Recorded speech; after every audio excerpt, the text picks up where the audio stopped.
evening and welcome to Series 2, Episode 21 of Ox Sports Unleashed. Welcome to wherever you are, whether you're in your bathrooms, your jacuzzis, your hot tubs, your greenhouses, wherever you are. Thanks for joining us on a Thursday evening live at Oxford Downs Cricket Club. Thank you very much. And pleased to have you with us. The things we've been doing over the last few weeks have been absolutely amazing and with a lot of your help. So I'll say at this point, if you've got any clips that you would like to send to us to use on any future episodes of Ox Sports Unleashed, our last episode of the series is the 8th of May, you can send it to our email address at oxsportsunleashed@gmail.com. It's rolling down, well, it's not rolling, it's just at the bottom of the screen there. That email address again is oxsportsunleashed@gmail.com.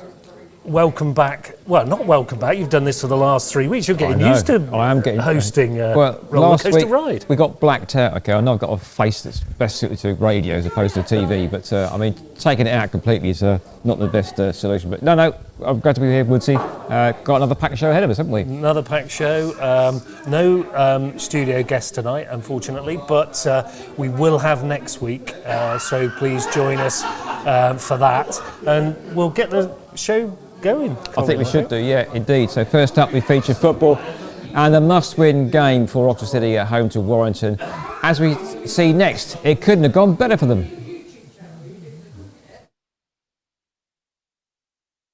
Position area for quite a while. After a good early spell of possession. Ball curled down the left by Azanolin. Parker leaves it. Oh, and it's a bad back pass, and Carbon can run on, but it's good play from Atherton. But has he got the ball clear? He hasn't, and City could be in here. Carbon, 1-0, and Oxford City have scored a massive goal in their bid for survival in National League North. It's Jaden Carbon who's got the goal, but it's all from Dan Atherton's mistake. He gets mixed up. There's head in the hands of the Warrington defenders.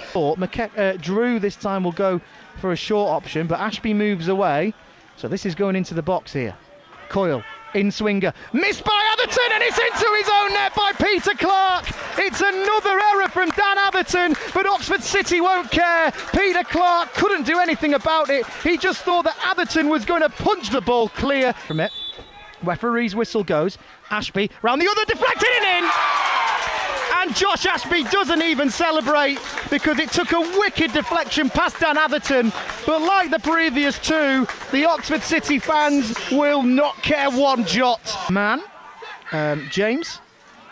Ashby takes a poor touch, which is a rarity, it has to be said, but they've won the ball back here, Oxford City, and Carbon's cut inside. Carbon moving into the centre of the field, outside the area, his shot blocked, still goes out to Coyle, 4-0 to Oxford City, and they are really rubbing salt into the Warrington Town runes. That is probably the pick of the bunch, as Coyle ran onto the ball and drilled an effort into the side netting. Well, there's been a deflection. To go to South Shields and get something was difficult. We managed to do that. We managed to back it up again today. Real solid performance, I thought. Real professional performance. Boys looked full of energy, enthusiasm. We're front-footed as well. I think the only probably disappointment we didn't score more goals. No disrespect to Warrington. We had clear-cut chances that we need to bury to make it maybe 8, maybe 9. But we'd most definitely take the 4. It's been sort of a tricky period, the last few games, in terms of performing really well but not getting anything out of them. Alfreton won hurt as well. That would have been a nice win there. But yeah, to go to South Shields to get something and then back it up today is brilliant. So the boys deserve a lot of credit. Yeah, a great result for Oxford City there, and Ross Jenkins knows that he's gradually hauling Oxford City out of the wrong end of the table. Woodsy, over to you. Yeah, absolutely. That's a fantastic result, and we wish, as we always do, Oxford City the best for the rest of the season. Hopefully they can keep that winning format going until the end of the season. That will put them in good stead for next season for sure. That takes us to our normal roundup of local football grassroots, and we go over to Lyon Ryde, or as I like to call them, SpongeBob, easy for me to say, SpongeBob, Patrick and Squidward. Lyon Ryde. Right, time to welcome my two guests, Patrick Locke and Paul Lyon. So, Paul, last week's opposition for Whitney Town Football Club were a no-show. Did Whitney Town get a game this week, Paul? Yeah, we got a game this week, Colin, away at Horton in Banbury, which we're pleased about because the kids need to keep playing every week. It's no good having weeks off. They need to keep fit. So, really tough game on a very difficult pitch. With all the bad weather we've had recently, some of the grass pitches are not holding up well, and it was really hard to play on. Same for both teams, but as you know, Whitney is used to playing on a lovely carpet. And we had to adapt, but we managed to come away with a 3-2 win. Fantastic. And it was non-league day, Paul. So what was the crowd like at away at Horton?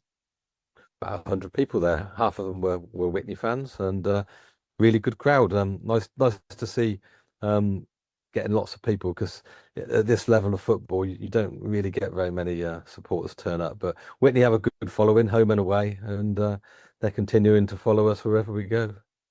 Okay, and talking about someone who follows Oxford City home and away wherever they go is Patrick Locke. Patrick Locke, non-league day down at City and a win. Fantastic day out, wasn't it? Yeah, it was a big game really, with obviously playing Warrington and I said league below then, a few places below in the relegation zone.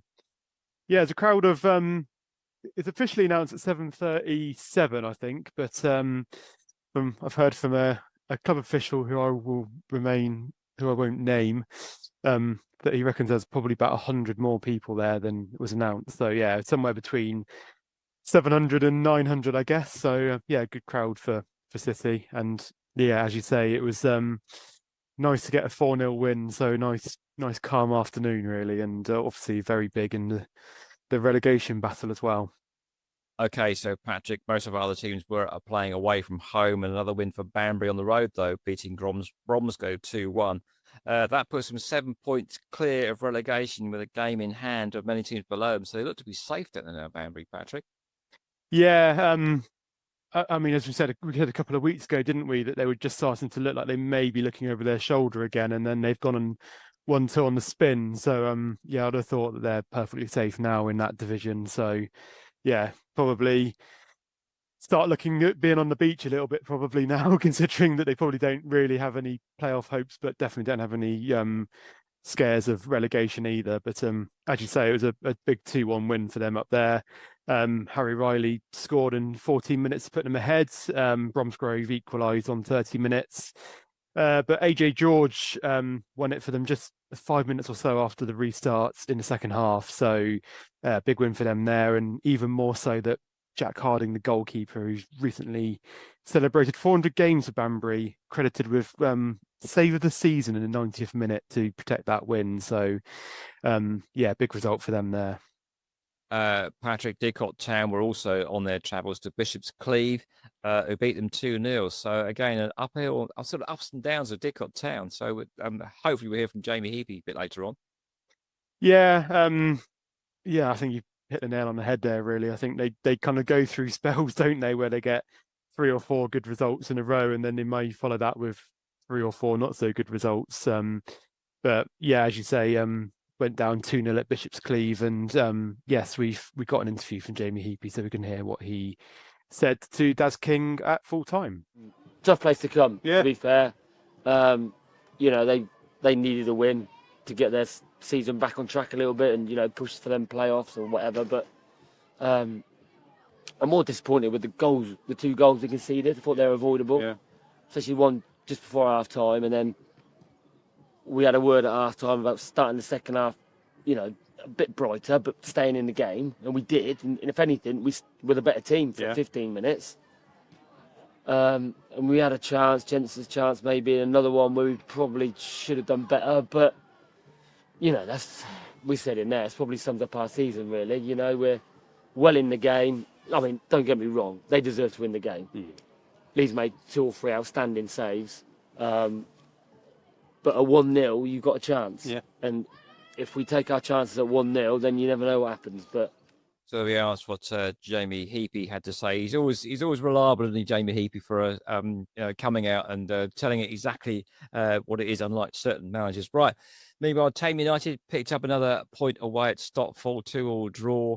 they still have as we speak, the final promotion playoff place, Patrick. Yeah, and I mean we've been a point's better than none, isn't it? And as we mentioned quite a lot in recent weeks, they went behind again, but they levelled just a minute before half time through Leo Galpin, and then actually led at the break as Jack Tutton made it 2-1 in the first minute of added time.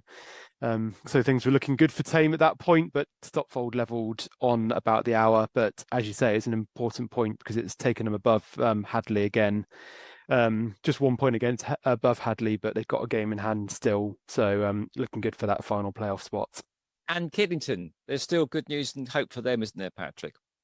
Yeah, obviously we've been talking in recent weeks since they've changed manager that the Great Escape is on, and even more so now. They had a really, really big win at Aylesbury just down the road. They won 1-0 with about 10 minutes to play, which most importantly takes them out of the drop zone for now. Patrick Osborne scored with 10 minutes to play to earn that huge result. They've gone above Northwood, who are the one team kind of just above the relegation zone. And even bigger thing is that they're playing each other next week. So massive game that. So if Kidlington go and win that, then all of a sudden they might be 6 points ahead of Northwood and looking very, very handy for that for staying up. So yeah, wishing them all the best there. And we can hear from manager Aidan Horton, who spoke to the this Kidlington media team at full time. A big 3 points. Let's digest that afternoon. Yeah, massive for us. I mean, we just said that this week's been like a completely shift in the energy. Feel like it's a whole group collective. I think that the lads have done really well in training, and that proves it today that they've done it and they've got the win. If Pat doesn't score that goal, you come away very, very frustrated because it could have been 3 or 4 today. Yeah, 100%. We speak about it all the time, and we've got to kill games like that in the first half. I think we've done more than enough in the first half to create chances and score goals, but we just got to take them. But like I said, we stuck to our game plan, and then Patty's come up with the goods.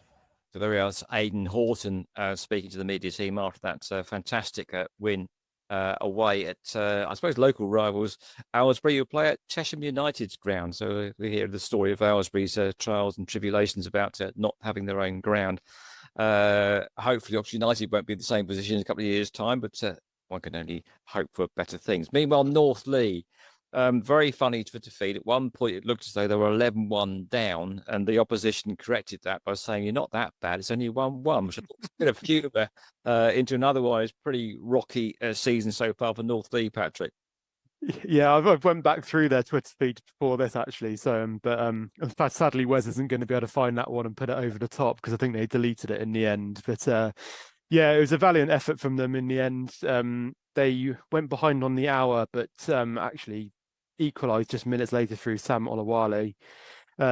Looked like they might be getting their 9th point of the season, but an 85th minute winner from Hertford Town kind of broke their hearts there. But a valiant effort from them, but unfortunately falling short just again. Okay, and back to you, Paul, because there are tough jobs in football management, and it's never easy. Not easy with part-time squads at all. But when you've only got 8 points on the board at this point in the season, it must be a hell of a job as a manager to try and get a team out to be competitive. And actually, they're not losing by many, not getting buried every week. They're still trying to play good football, Paul. But it's tough when you've only got 8 points. A bit like Southampton, Colin, at the bottom of the league. Very much. So interview Mick Shan, who I think we've had some more interviews coming up in Oxford Unleashed. So as a fellow scummer, playing in a side Mick Shan when we had half the England squad playing for us. Talk about a fall from grace, but we'll gloss over that point. But seriously, I think there are tough jobs in football, but I think non-league football managers deserve a medal sometimes to get competitive teams out.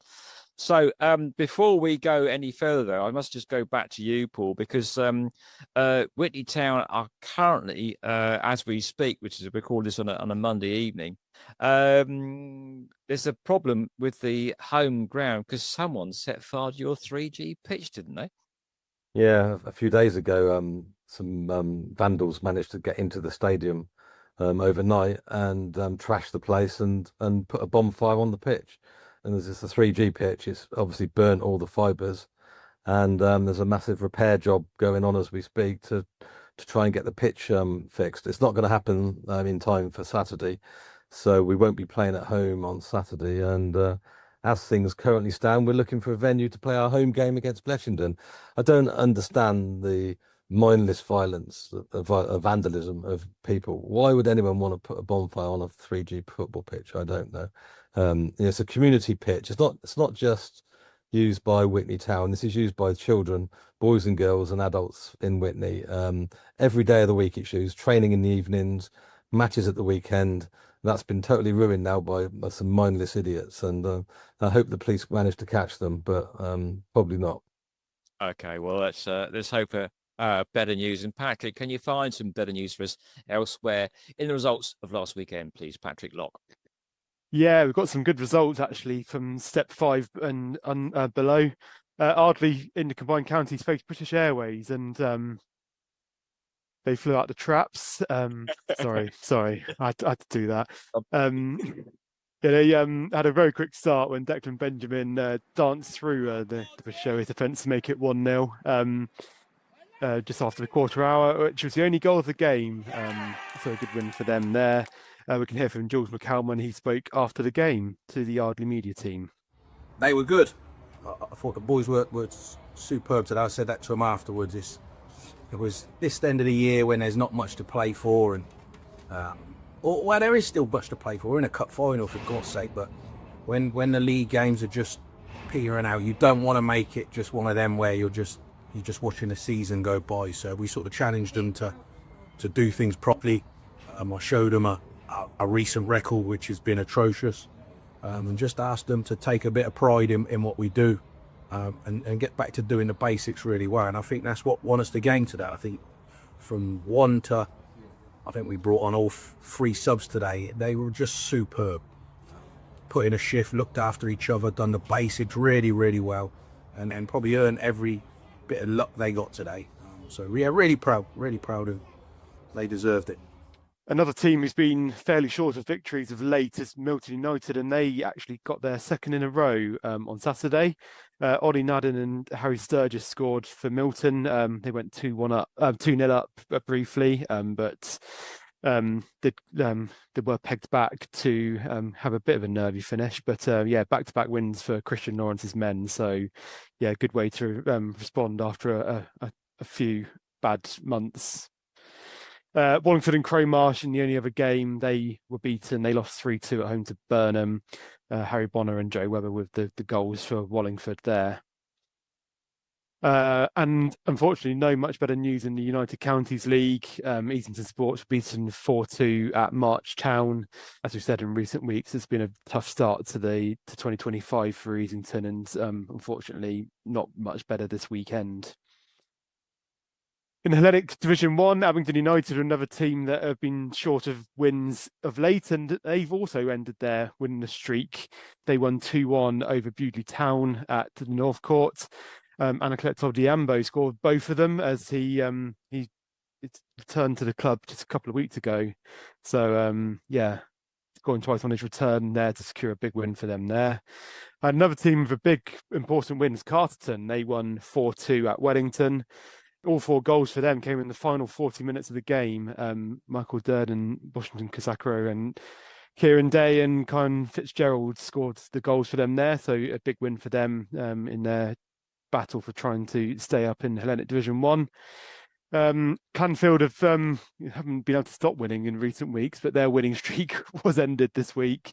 They drew 2-2 at Ludlow Town, but Killington Reserves were beaten heavily. They lost 5-1 at Droitwich Spa.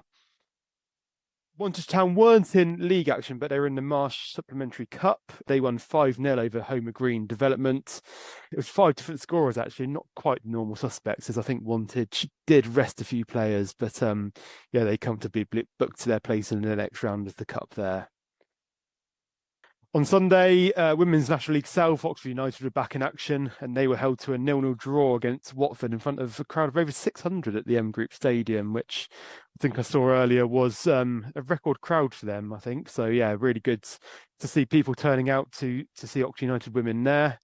And Division 1 Southwest, it's a really big win for Abingdon United, who beat Worthing 2-1. Both goals came in the last couple of minutes, actually. It was 88th and 90th minute goals, and Molly Dyer and Molly Ligo with 2 goals there. After Worthing took quite an early lead, so that would have been a big hammer blow for them. So, yeah, big win for Abingdon there. Elsewhere, Oxford City had a weekend off, so that is all what happened over the couple of days, Colin. Thank you very much indeed, Patrick Locke. So if you do know anybody that's got a good pitch vacant next Saturday, do get in touch with Oxsports Unleashed or Paul Lyon at Whitley Town Football Club, and they'll be only too happy to get in contact and discuss terms with you. So from time being from myself, Colin Ryde, Patrick Locke and Paul Lyon, thanks for this bit, and back to Oxsports Unleashed for much more Oxsports Unleashed. Well done, Carterton. Fantastic win for them. Pleased that they got a win in. Our thanks again to SpongeBob, Patrick and Squidward. Patrick's nodding his head. He said, oh, I can't believe you've done that. Anyway, our thanks to Lyon Ryde. Where else do you get a big roundup of all local football? Only here and through Lyon Ryde. So we thank them again for all they do, and obviously Wes for putting all the captions in, all the videos, and all the all the slides as well, which is brilliant. And some good news I hear off the press, Colin, about Whitney. Very good, yeah. That you probably heard Lyon Ryde there that there was vandalism. In fact, we heard later on that people actually went and set fire to the 3G pitch, bonfire in the middle of it all. But a tweet today saying it was off, but now we have been given the green light to get the game on. We welcome Bletchington FC to our home ground on Saturday. We must say a big thank you to them for being super patient and very helpful, a classy outfit. So Whitney Town at home to Bletchington in the Oxfordshire Senior League Division 2. Kick-off at 2 o'clock. Good crowds down there, good atmosphere, good grub. Bacon rolls. Yeah, it's worth a look. So, and right, that takes us seamlessly into rugby. Okay, and Chinners wafer thin win that keeps them in the RFU Championship. And here is how they did it.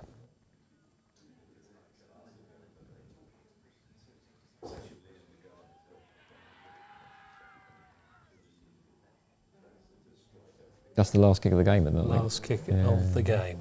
So our congratulations to Chinners keeping in the championship for next year. That's a fantastic achievement and well deserved, I think. And hopefully they might get in the Prem Cup next year. Could do, yeah, you never know, do you? As the holders of the Prem Cup.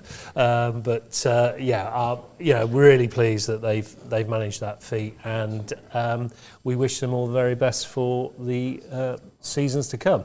And a few weeks back, we had the absolute pleasure of going to the Jack Shannon stables in West Ilsley, and we've already seen the two-parter of the Mick Shannon interview that Colin did, and just had an amazing day at the stables. And I caught up with the new owner and new trainer, Jack, son of Mick Shannon Senior, and he had this to say about all things flat racing.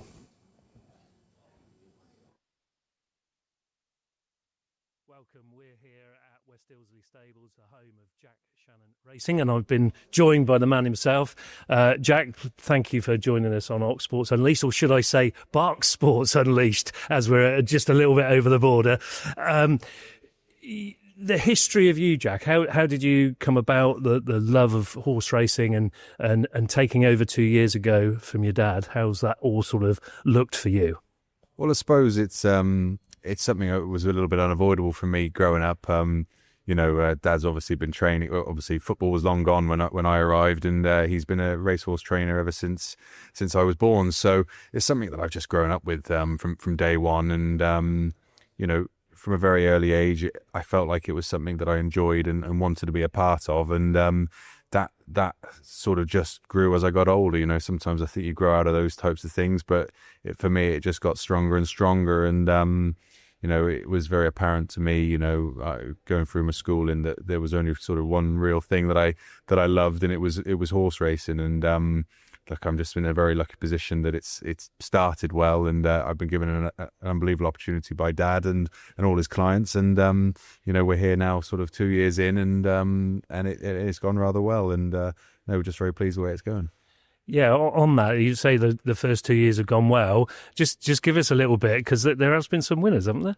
Yeah, no, look, it's, look, any sportsman is judged on their success, and thankfully we've, certainly the first year we managed to hit the ground running and had plenty of winners. Lots of nice winners. We had a nice winner at Glorious Goodwood in Johan in the Golden Mile, which is obviously probably our marquee winner in our first year. But we won lots of races at a good strike rate, which is what people want to see, and we won good prize money. I think we fell just shy of the £1 million mark in prize money in our first year, and then we surpassed it in our second year. And I think it's always a way when you do well. You can't sit on your laurels. You've got to kick on again. And last year we improved everything, improved winners, improved quality of winners, improved prize money. So it's going to be tough to do it again. But that will be the plan, is to just keep improving and just keep getting better and better. And the team here at West Eilsdeer are excellent, and our team of clients as well that support me massively. So it's been a massive team effort, but we've done well. Yeah, that sounds brilliant. Because this is quite an exclusive for us on Ox Sports Unleashed, and to have the chance to just wander around the stables has been fantastic. Just, can you give us a little bit of sort of life, or day in the life, or the routines you have, running a stable such as this? Very stressful to start off with. Yeah, it's probably the look, there's, it's like any business, like any sport. When you see them on the track, that's the tip of the iceberg, and all the hard work and all the grounding happens here. And we've obviously got a massive staff base that work incredibly hard. Especially during the winter, it's horrible. We all know it's horrible weather. It's cold, it's wet, and the horses, still need to be looked after and still need to be trained. And so, daily, we're up at, some of the head people are up at 5 o'clock feeding them. I sort of waltz in at about 6 o'clock, and we start riding the horses out from 6, and we'll be probably riding out all the way through till sort of 12, 1 o'clock before, both the horses and the staff have a little bit of a break, and then we're back in at 3 till 6 in the evening. So, it's very, very labour intensive. It's hard work, but when those horses hit the track, it's all worth it. And it's the great thing with this sport is that every day is different. So we have a daily routine that we do with the horses, then we like to keep them in. But there's always different things going on every day, and there's, as I say, every year something crops up that you've never seen before, and it makes it exciting. It's I'm not just coming to work every day and doing the same thing over and over again. And it's the same for the staff. So although it's hard work for me and for my staff, I don't think any of us would swap it. Yeah, you say it's quite unique, actually, as you say. Each day can be totally different. Those that say that there's a thought in the press that these horse races are mistreated and the stables are not looked after well. What would you say to those people? I'd invite any of them to come and see them. I can guarantee you these horses are looked after by far better than most of humans. You tell me somewhere where they get fed 3 times a day, exercise twice a day, we get everything up to getting their bums wiped. Do you know what I mean? They have 5-star care from the moment they get up in the morning to the moment they go to bed, and I promise you, I go to bed with a clear conscience. They're looked after extremely well. Yeah, I mean, that's good to hear. And just wandering around ourselves, we can see how happy the horses are, actually. One question I was going to ask you, have you ever ridden? I did a little bit as a kid. If I'm honest, I didn't enjoy it. It's, I have an enormous amount of respect for all the lads and anyone that gets on a horse. You're dealing with a 400 to 500 kilogram animal going at speeds up to 30, 40 mile an hour. It's not for the faint-hearted. and I'm not afraid to say that it never really clicked with me, really. I'm a big lad anyway, you know, I'm 6'3" and well over 15 stone, so I wouldn't be able to ride them now anyway, just through weight reasons. You know, you can't have that sort of weight on these types of horses' backs. But no, it's something that I never really fell in love with. But what I did fall in love with is handling horses in general. You know, caring for horses. You know, I've always been in working with Dad. You know, making sure the horses are looked after and cared for, dressed over, and done all that. So I've always had a love for horses, but being on their backs I always felt a little bit uneasy. I'm not gonna lie. As you can see there, to be continued, Bark Sports Unleashed. We could diversify. We said that we could do this, over a period of time. We might get into other counties. Go global. Yeah, absolutely. I thought we already had with Berkshire. There we go. Sounds like a plan. Absolutely, KDog. But our thanks goes out to the Jack Shannon stables, because we had a fantastic time there. And please tune in next Thursday for part 2 of Jack's, as you can tell, speaks so eloquently and honestly about how they look after the horses and what it's all about at the stables there. So I thoroughly enjoyed my interview with Jack. So please do tune in again next week for part 2. It's well worth watching. And that takes us back, I think, to the round war. It does indeed. Yeah, midweek football. There's no point in actually having a successful big win at the weekend if you don't follow it up midweek. And Oxford City were away at Scarborough midweek. We're told reliably that 5 City supporters went all the way up there midweek, so they deserve a medal for that, as indeed Candice Carroll mentioned in the media interview afterwards. So it was a 0-0 draw. It was another point towards safety. Here's what Ross Jenkins said after that game.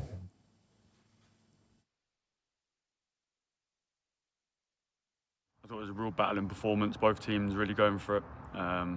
Wasn't probably the most prettiest game, I must say, but I thought the boys dealt the long journey really well. We started really brightly. I thought first half we were on the front foot, causing problems down the sides, and I thought we went into the half probably the better team. Second half they came out and they might have changed a few things, a few different messages, because I thought they looked a little bit better on the front foot. I think overall, I think it's a good point. We tested the goalie a couple of times, but nothing too serious, and I don't think Loz had too much to do either. So I think it was a real good battling show between both teams, really, who are really putting their sort of bodies on the line for the clubs and trying to do the best possible they can. So I think the most important thing is we come up here and we try and win the game. If we can't win it, we definitely not lose it. Oxford City manager Ross Jenkins talking about the point away at Scarborough in the week. Tammy United also played out a 0-0 draw with Dunstable, another points towards their promotion push. Sadly though, North League lost 6-0. I think they're giving up the ghost, frankly so. Have been losing narrowly sometimes, I think so. But nevertheless, they haven't got enough points on the board, and that defeat confirms their relegation. So bad news for at least one of our teams. Killington, though, are still in the fight. They're playing Norwood, the team above them, on Saturday. Good game that'll be. Go and see them. Worth seeing, I think, at the moment. So. Right, Woodsy, what next? Get down there and support them. Yeah, they want support. Yeah, absolutely. Yeah, that has been confirmed that North Lee have been relegated to Step 5 of the Football League. That's a sad day for North Lee, but we wish them all the best for season 25-26. Hopefully they can have a resurgence and get back up into that tier. So we wish them all the very best, as we do all our local clubs. And with that, we'd like to give you some information here. We ask you for sometimes our get your clips to us, and if you've got anything you want to provide, we will use it, absolutely 100%. But we like to give you some information out as well, and the Oxfordshire FA have some coaching courses coming up, and I think we've got a slide here. It says actually it was tonight. Okay. That's a little bit out of date, isn't it? 6:30 Still time to get down though, I think. 8:30. Yes. No, you're not. You're too late. That's a good one for the blooper reel, I think we can safely say. Moving swiftly on, talking about long service awards, There was one just recently, and many congratulations last month. Eddie Todd, well-deserved FA Long Service Award for his incredible 50-year involvement in the game across our wonderful county of Oxfordshire. So many congratulations to Eddie. That's a fantastic achievement. We have to say, fair play to you, young man, and long may it continue. And hopefully, you know, if anybody else has had any awards for long service or whatever, please get in contact with us. We recently had Rocket Ronnie on the programme, and Alpine Racing, and they have been pleased with the sponsorship that we were able to raise for them. So, you know, we wish them the very best for the summer months. And talking about summer months, seamless, I know, cricket is just round the corner. Well, I say just round the corner. They're still, well, they have been playing this week around the counties. You went to Hampshire, I believe. I went to Hampshire. To the Utilita Bowl. Watched them. Cold? Yeah, the outfields were wearing bubble hats again, lots of fleeces and things. So yeah, it was cold. It's great. Our roving reporter, Blake Bint, actually went down to Gloucestershire this week and caught up with, well, I say Gloucestershire players. They have come out of the Oxfordshire pathway in Ollie Price and Miles Hammond, and they're talking about what happened last season, and especially the T20 Blast final that they both took part in. So over to Blake.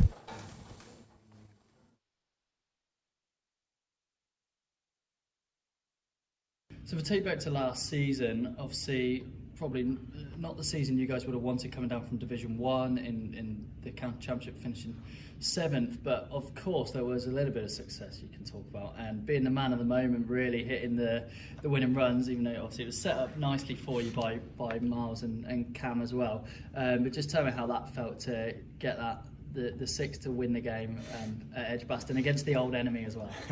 Yeah, I think I don't think there'll be anyone in the club who's not still on some level of high from that win. I think it was it's something we've spoken about a lot in the past few years, about competing in you know, there's obviously 3 competitions that you can win, and we've really been pushing to, you know, to compete in all of them, and the T20 was just super special. It was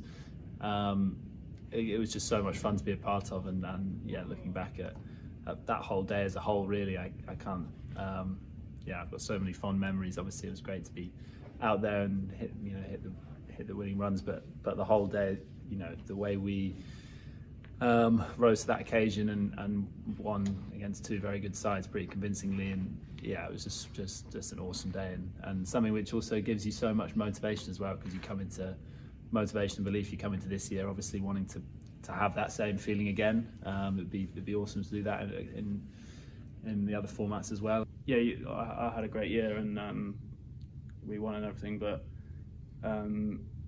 that doesn't immediately mean you get picked up in these tournaments. You know, it's that consistent performance, which is why hopefully this year I'm really looking forward to doing that again. I mentioned your 100 pickup. How did that sort of news come back to you, and how excited is that for you after a year out of it, to come back and play for the Oval Invincibles, who of course have got a star-studded side, really? Yeah, it was draft day where we were in Stellenbosch. It was on the Tuesday or Wednesday, I think, and we were all just having a beer, and obviously news came through that evening, and yeah, really excited. It seems like a great squad to be a part of.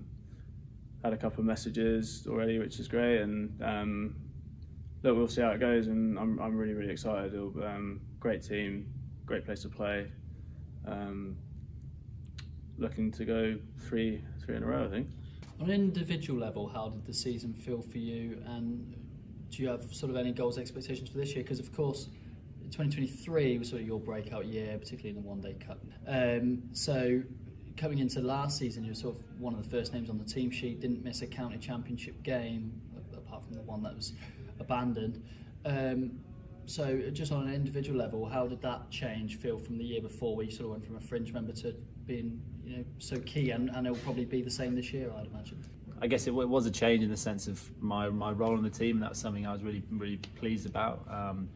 You know, you always want to feel like you're contributing to the side, and that was, I think, there's probably a change in not maybe so much my own expectations, but probably both actually, other people's expectations and my own of what I wanted to produce. And look, I think it was probably I'd come off, like you said, a really strong end to the season before last, and then I'd been with the Lions during the winter, and I probably had really high expectations for how I wanted to perform, and I'd say I met some of them, probably didn't have the season I really wanted to have, but that's cricket. I thought I did a lot of good things as well.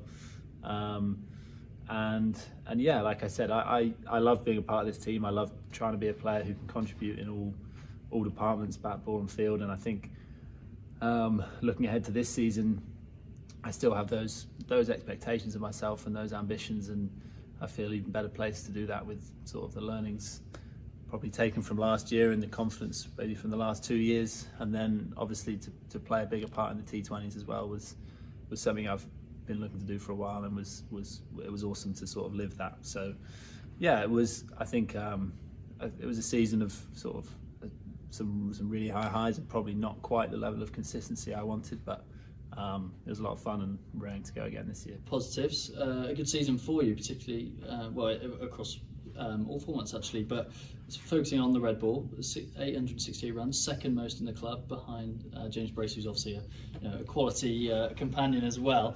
Yeah. So is that something you're happy with? I mean, what's the goals for this year? Goals for this year to obviously better that. I was pretty happy with it. I think there's a lot of room to improve. A lot of things to clean up on in the red ball, but it's trending in a nice direction. I think, goal for this year is probably just to score a few bigger scores and continue my form into September. It's been quite a thing for the last few years, is because of the nature of the season, sort of get a bit burnt out come September. And I'll be trying my best to just try and stay a little bit fresher and be a little bit more right for that September block. And just on Tom as well, obviously he missed a lot of last season through injury, which, as obviously your brother growing up playing club cricket together, academy cricket for Gloucestershire, all the way through into the first team where you both, such key members now. Missing him last year, how good's it to have him back for the back end of the last season? We already mentioned winning the T20 Blast and the high, having him there, and hopefully for the majority of this season as well. Yeah, I mean, I'm so excited for him. It's like you said, as a teammate and as a brother, it's never nice seeing anyone you're close to out on the sidelines with injury. It's such a difficult challenge for any sportsman, and he's had a really tough couple of years in that sense. He's not had it easy, but it was awesome to see him come back, take that 5 for at Lords, play a key role in those knockout games in the T20, and fingers crossed, start the season injury free and flying, because we all, it's easy to forget the level he was operating at just before he sort of had those injury struggles. He was one of the most important and influential players or would have been in any team. So yeah, having him back at that level is massive for us as a team and as a squad, and obviously as a brother is something that I'm so excited to see him have a, hopefully, fingers crossed, injury-free run to start the season and get some momentum. So yeah, it's massive for us and hugely exciting for him as well. And just finally, a couple of years ago, you played for Oxfordshire in the T20 finals day. As this is for Ox Sports Unleashed, I feel obliged to ask you. Now you've become, a bit of a key player here. Does that mean your Oxfordshire days are behind you? I don't know if they're behind me. I played for Oxfordshire since I was 10, and yeah, that was a couple of years ago. That was such a fun day, going back and winning the finals day there with. I'll never forget, like, Rupert's celebration on that day it still makes me smile. So I don't know, it's a very strong team that Oxfordshire side. Obviously you got Harrison Ward, Sussex, and James Coles, and other, obviously Tom, Luke, Ben. There's a lot of us. So look, if the fixture calendar falls and there's a space and we're in finals and whatever, and the team will and there's a space, then I don't know, who knows? I'd love to, but another very fond memory, and yeah, it's great to great to look back on that. There you go. For sure. Do that first, yeah. There you go. So there we are, Darryl. The fruits of your coaching labours, young man. You must be very proud. I am very proud of those guys. Actually, to be fair, they've done really well for themselves. I was only a very, In spite of you. In spite of me, and a very small cog. Okay. Very small cog in that wheel. Our thanks there to Blake for part one of Ollie Price and Miles Hammond there. Coming again next week, tune in live at 8 o'clock next week where we'll have part two, where they look forward to the coming season. So like a season preview. So yeah, please join us again next week for that. It'll be brilliant, I'm sure. Yeah, that's good. We missed out an FA Long Service Award actually as well, which we can now bring to you. 50 years of service to the game around our county. Dave Tutton, presented by that FA, incredible award. Having two guys being represented and getting that accolade is absolutely fantastic. And fantastic effort that, David, and long may it continue. So well done to David and Eddie. Absolutely right. Now we've got our comprehensive roundup of the results, tables and forthcoming fixtures.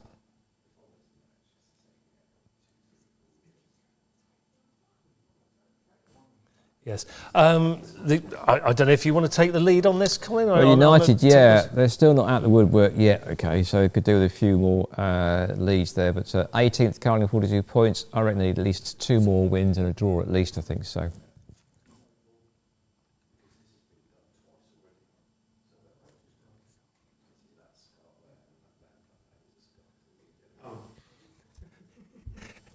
Sorry, we're fine. We carry on, Colin. I'm rudely interrupting. City, they are just one above the drop zone, okay, as things stand, but all looking good. Right. We're going to go back to the results, Colin. Oh, really?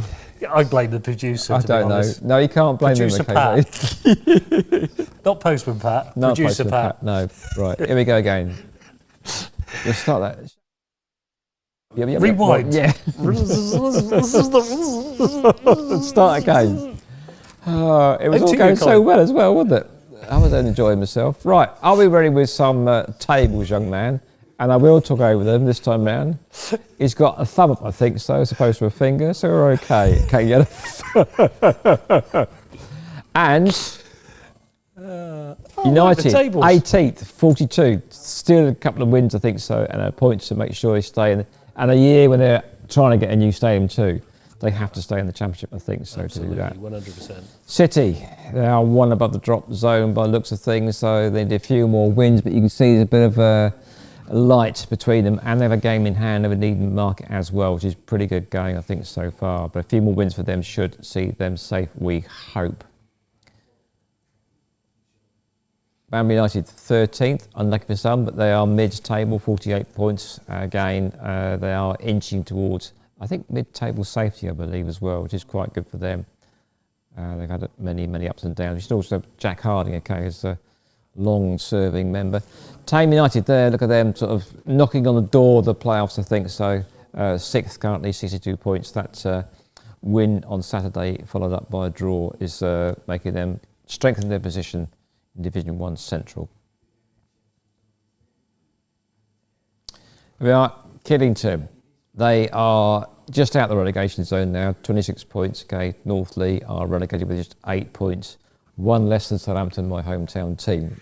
Premiership side with 9 points. Absolutely disgusting, but we move on. Didcot, 11th, 47 points. Up and down season, but they are mid-table. I think they're safe. Easington Sports, 16th. Look to be reasonably safe. Some games in hand there as well.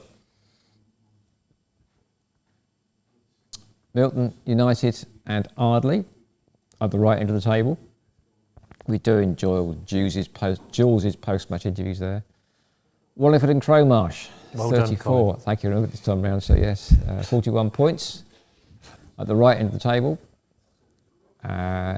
Wantage Town going well, right? They are worth a look as well, Wantage Town. They've got a very organised website, so they have a bit of support. Abbey United as well there on 5th, and Clanfield on 6th.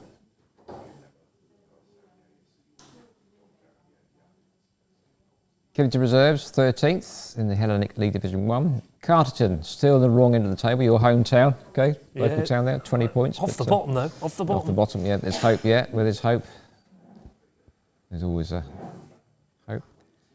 Into the Women's League, and Oxford United Ladies are 5th on 36 points. And in Division 1 South West, Abbey United Women are currently 9th, as you can see there, with 17 points. And the Premier League Division City, 3rd, 29 points.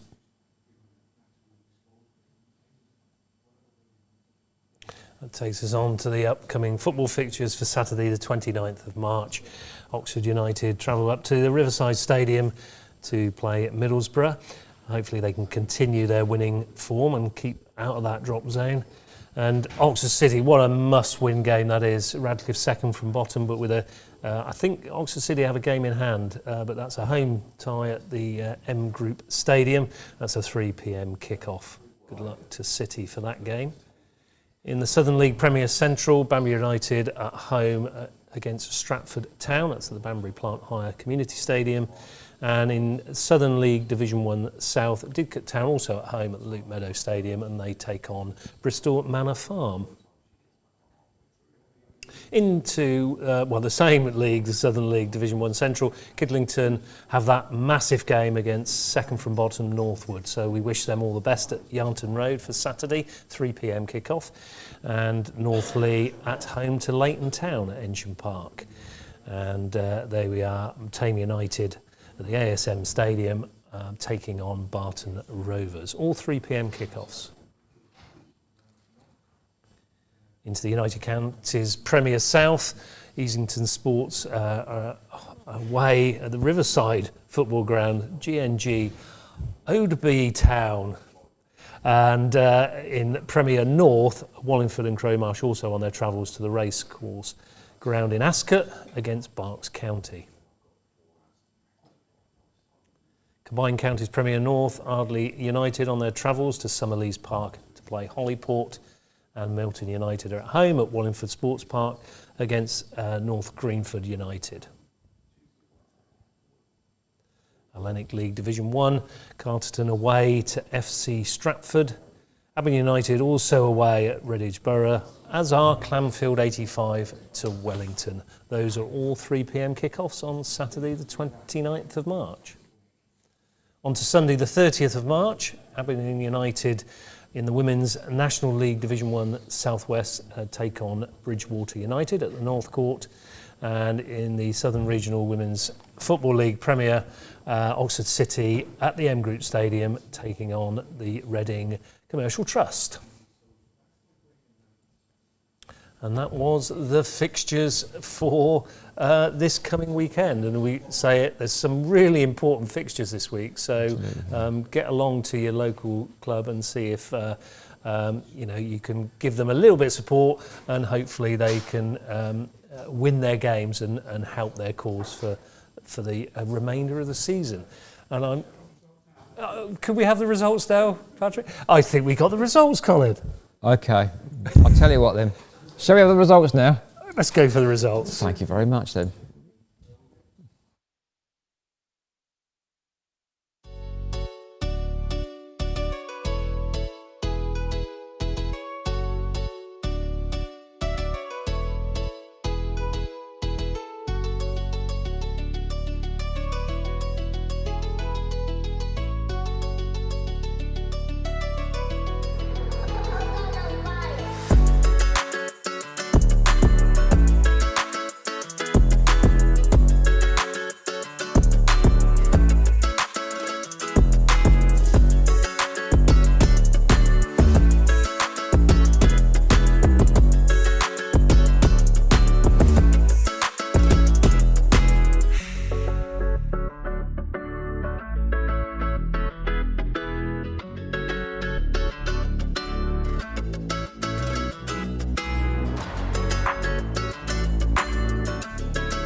There we go, just to prove we don't just throw this programme together. And we are live, yeah. Oh, yes, we do. Yes, we are live, that proves it. I'm going to say at this point, if you think you could do better, why wouldn't you? Please do get in contact. Yeah. Come and have a go. With, Smart arses. Sorry, the producer's just walked out.